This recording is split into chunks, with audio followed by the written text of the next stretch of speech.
So we've got our ridgeline set up, and the next step is to put our Prussik loops on here.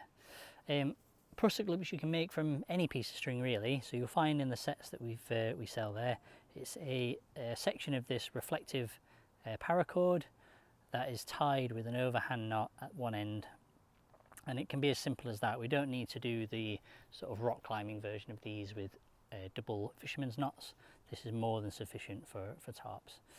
So any loop, the trick really is that this string is thinner than this string.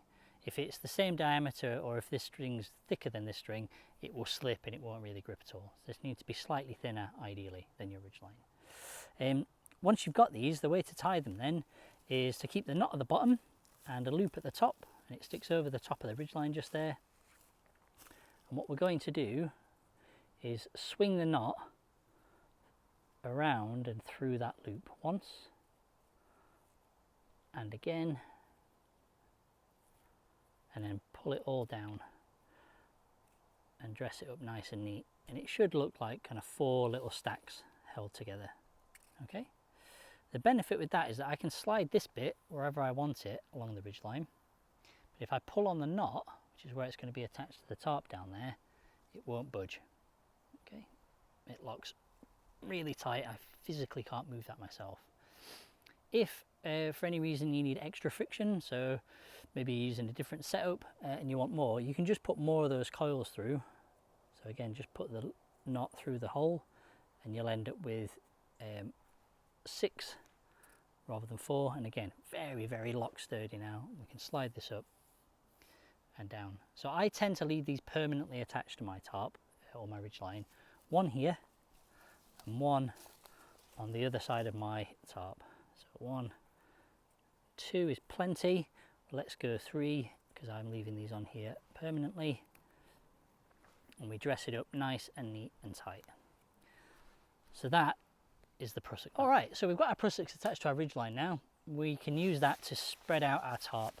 So from this main center point, I'm going to come down the seam of the tarp here and find the end. So this is the midpoint between the 2 corners on this tarp. And all I'm going to do is pop the knot through that loop, and then we've got a couple of options. Quite often all I'll do is, if you make this knot chunky enough, you can just put the knot through those 2 lines, pull it tight, and the tension will hold it in place. It can be as simple as that. If you want a bit more security, you could of course just tie that in a quick overhand knot like that.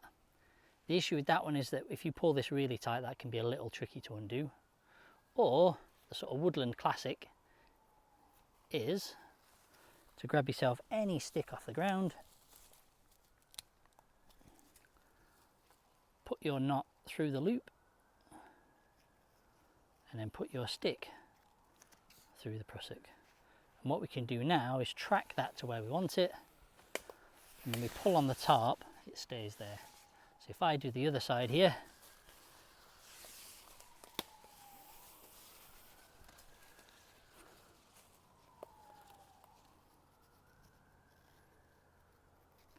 this time just with the knot,